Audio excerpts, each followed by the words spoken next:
On the 513th day of the war in Ukraine, the fighting was mainly concentrated in these areas.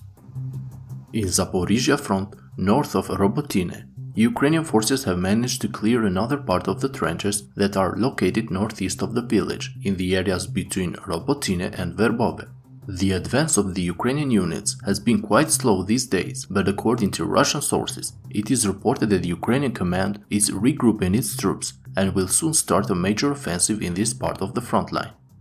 Russian sources say that the Ukrainian army is expected to be more effective in the next major offensive in this area because the Ukrainian forces have begun to widely use demining systems as well as cluster munition that they recently received from the United States. According to the media, on-the-ground sources from the Ukrainian army reported that cluster munition is being used against densely mined areas as well as to clear the defensive positions of the Russian army on the eastern and southern fronts. The Ukrainian soldiers seem satisfied with the results of the use of cluster munition in clearing the trenches of the Russian strongholds. In the western flank, Ukrainian and Russian forces continue to clash along the Kupyansk-Lobkove line. The Ukrainian army continues its efforts to open a new front in the areas north of Sherebyanki and even managed to clear a large Russian control area southeast of Kamyansk. But it seems that the Russian forces responded with a counterattack, recapturing a part of the territory that they lost after the Ukrainian operation.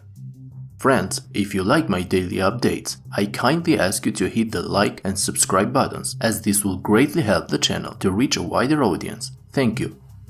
In Bakhmut front, according to Russian sources, today the Russian troops organized another counterattack to remove the Ukrainian forces from the southern outskirts of Vremivka.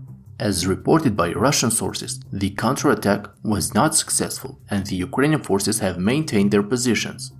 In the western part of the front, both sides reported a slight advance of the Ukrainian army in the direction of Yahidne, but without specifying in which areas the advancement took place. In the southern part of Bakhmut front, battles continue in the vicinity of Klishivka and Andriivka.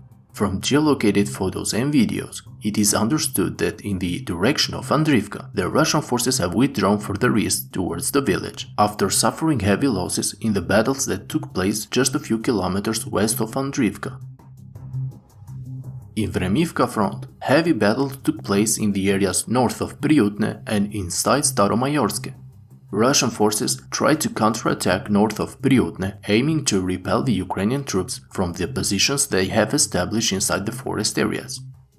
After a temporary success, the Russian forces found themselves under heavy Ukrainian artillery fire and were forced to withdraw. Russian sources also confirmed this. On the other side of the front, in the direction of Staromayorsk, the Ukrainian forces tried to advance inside the town. But apparently, as reported by Ukrainian and Russian sources, their attempt had failed and the Ukrainian troops moved back to their initial positions. In the northern part of the front line, near Kupyansk, battles continued in the area southwest of Liman Pershit. Regardless of the numerical superiority of the Russian army, no major territorial changes were reported during the last 48 hours as the Ukrainian army continues to hold its positions. This is also because the Ukrainian command transferred new reinforcements northeast of Kupyansk, where a massive attack of the Russian forces was stopped south of Mastyutivka. It seems that the Russian response will be through artillery because an increase of the Russian artillery strikes in these areas was reported today.